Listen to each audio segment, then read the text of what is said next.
Well, hello students of HSL 611 and welcome to week 2. This week we will be reading from the white text, chapter 3, and from the chalkless text, chapters 2 and 3. Please also remember that at the end of this week we have our first official scored quiz number 1. And it will cover the material from this, from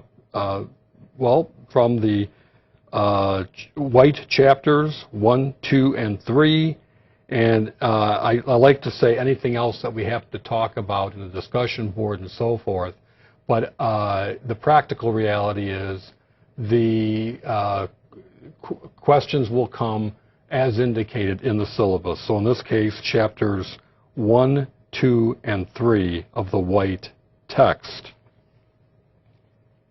This is a good time, perhaps, to point out that you should be familiar with the discussion board tab now in Blackboard. And note also that there are 3 major components of the discussion board. First off, we have the HSL 611 Coffee House. And basically, that's where we have the opportunity, student to instructor and instructor back to students, to talk about various issues that may be important to you and others in the course. There also is at this tab the Getting to Know You subsection, where we invite you to tell the rest of the class all about you, and actually feel free to talk about other things that you would want others to know about you. And then also in this area we find the opportunity for answering various extra credit questions. Great opportunity to score extra points along the way and to engage into what I hope you find as interesting research. Also in Blackboard you have the Course Materials tab, and I'm sure by this point you have recognized that this is an extremely important area. Use this tab to find the various week-to-week expectations and the readings and so forth that you will need in this course. So just sort of follow the syllabus and the outline as provided in the course materials, and you cannot go too far wrong. Chapter 3 talks about the importance of evidence-based management, which means that there is a high amount of analysis and the use of measures and quantifying things to the greatest degree possible to make sure that what is being done in management is truly most effective. The concept of boundary spanning is provided in this chapter, and it's a key one. Basically, it means that for everything that's done within the organization, for the funding, for caregivers, for how information is handled, that there's a specific plan that's developed not just for the current year, but into the future as well. It is very strategic in orientation. Leadership is defined in Exhibit 3.4 very nicely, I think.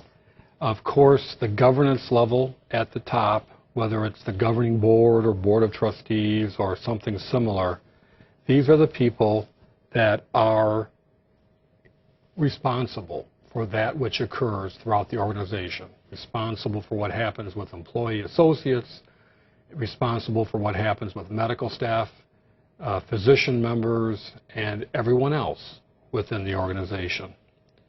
Governance hires the CEO, and the CEO, the Chief Executive Officer or President, represents the head of senior leadership.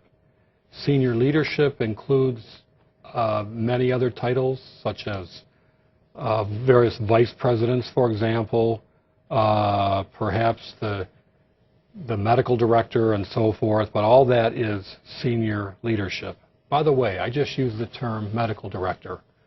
Usually that's a title for the administrative person who has chief accountability for medical issues within the organization. Very often, there is another very important title, and that is the chief of staff, and oftentimes that's an elected position by the physicians themselves for who it is who will represent the interests of the entire medical staff throughout the term of appointment, perhaps a year or 2 years at a time. Then we have intermediate leadership, which includes people with titles like division directors. In the book, they favor that title, but it could also mean department heads, managers. Titles along those lines are very common in hospitals. Then it comes down to team leadership, and that often can be like a nursing department manager, a chief of a given medical section, and so forth. And then there are work teams that the book refers to, and those are teams working on very specific process improvement opportunities. And then, of course, the associates, which again is that generic term for employees, but then volunteers and perhaps others within the organization. In the traditional table of organization, it is very hierarchical, and it does look sort of like a pyramid, as you see under Exhibit 3.4. However, communications within HCOs are much more complex than just as would be suggested in the traditional table of organization, and it'd be good for you to recognize that the flows of communication, yes, indeed, flow up and down, but they flow sideways and work very much as though it were a matrix organization in many cases. Again, I would recommend that you pay very close attention to the evidence-based management section in this chapter, because this is the future. These are exactly the things that are to be expected from us under the Affordable Care Act, and that the Joint Commission is stressing to a great degree. Also recognize that in this model, the HCO model, that there are risk factors, and you can find those at the end of the chapter. There are many important things that can go wrong, including relationships between doctors and nurses and management being suboptimal, and in fact sometimes even dysfunctional. That needs to be dealt with in a positive, proactive way. There are changes that could occur in the environment that change things dramatically. For example, if a major payer decides to bundle payments instead of paying for individual service units, that of course changes strategy very quickly and to a great degree for the organization. Or if, for example, a decision is made by a major payer, in fact this is true, this has happened with Medicare, that readmissions to a facility will not be reimbursed. Or if, and this is also true that this has happened in recent times, that if complications occur that could have been avoided while a patient is in the hospital, then there won't be additional payment to help remedy the situation.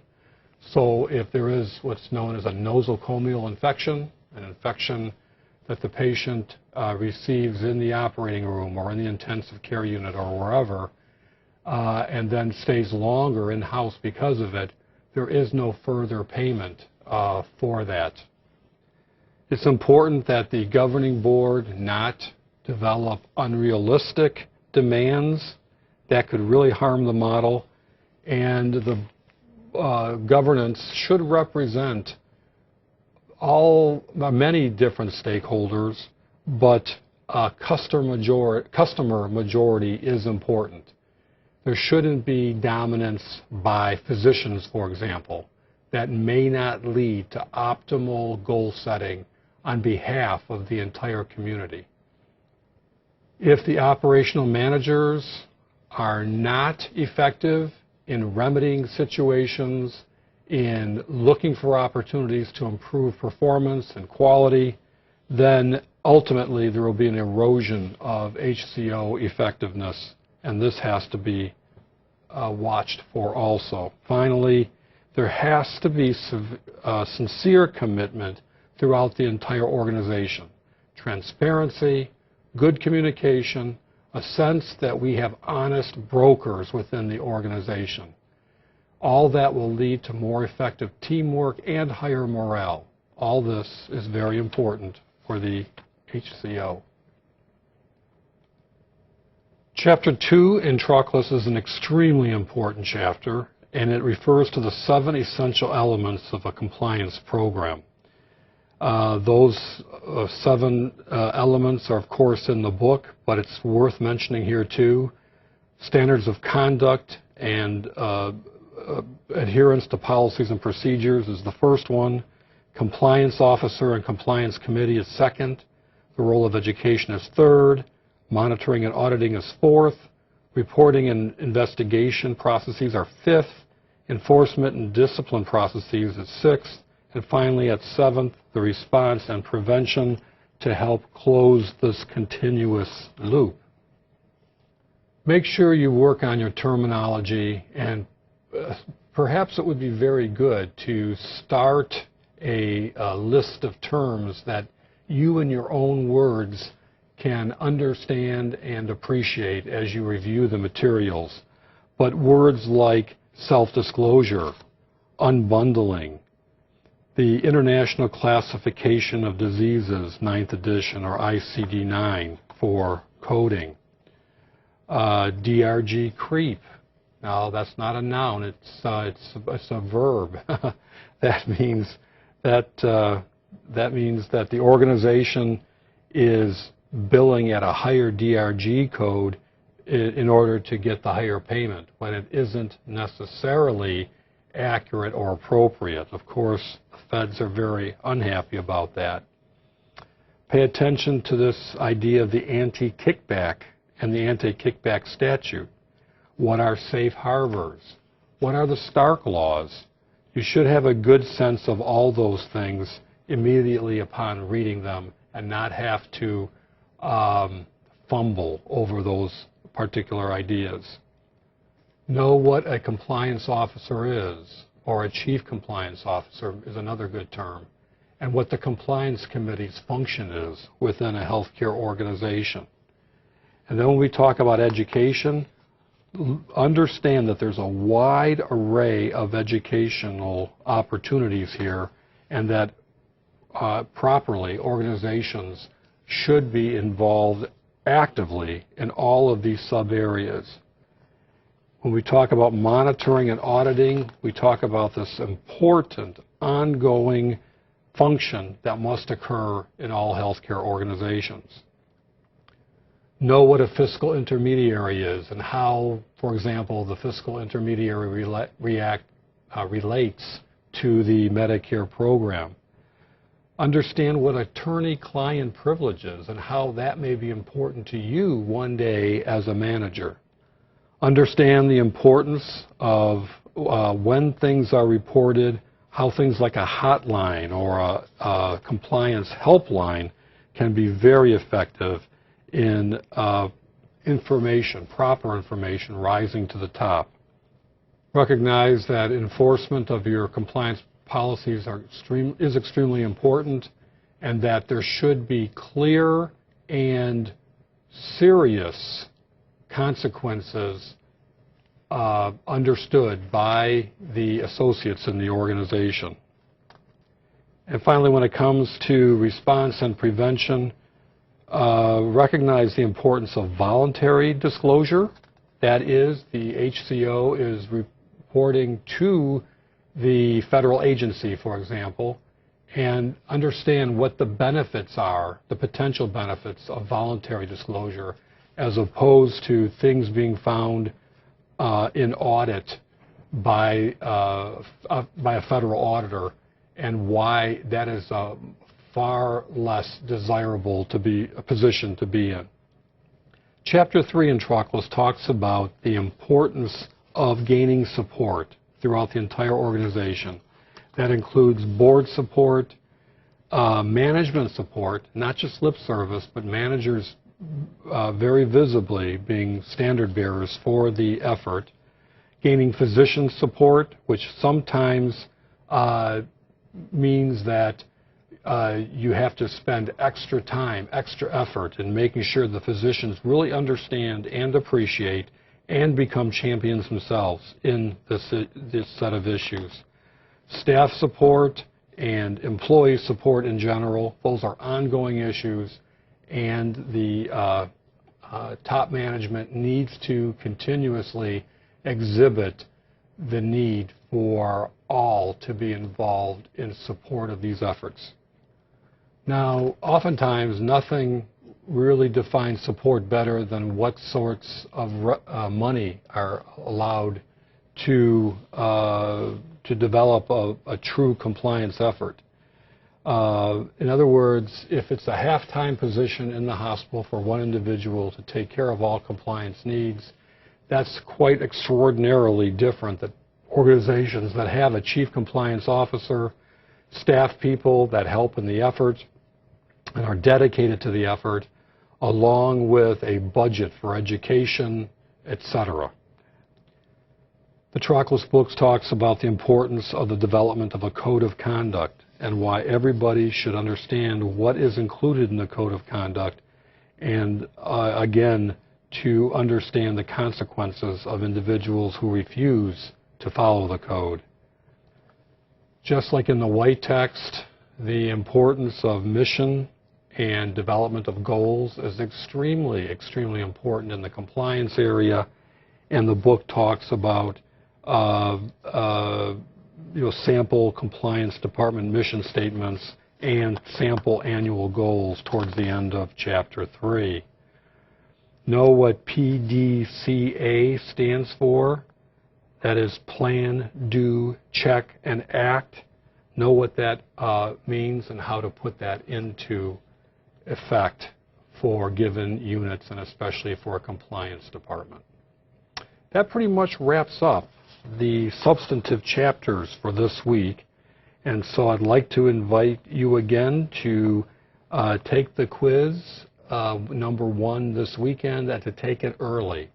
I recommend that because if you take the quiz on Friday from noon until 6, the CMU help desk will be available, and then the current hours, I believe, for the help desk on Saturdays start at noon, and the same thing is true on Sunday. It starts at noon.